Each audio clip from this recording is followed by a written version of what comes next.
सख्त किस्म के जादुई असरात को दूर करने के लिए इंतहाई मुजरिब अमल। सूरह फातिहा 100 मरतबा, सूरह बनी इसराइल की आयत 110 से 111 तक, सूरह नास 100 मरतबा। अमल करने का तरीका ये है कि बावुज़ू होकर अपने पास पानी रख लें और सूरह फातिहा 100 मरतबा और सूरह बनी इसराइल की आयत 110 से 111 तक और सूरह नास 100 मरतबा पढ़ते जाएं और पानी पर दम करते जाएं। दम किया हुआ ये पानी इस शख्स के लिए इंतहाई मुफीद है जिस पर जादू किया गया हो। यही पानी घर के कोनों में छिड़कें।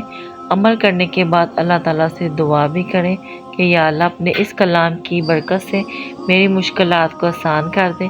इंशाअल्लाह ताला मेरी सेहत याब हो जाएगा। ज़्यादा बेहतर नताइज के लिए कोई एक वक़्त मुकर्रर करके ये अमल 41 दिन तक जारी रखें।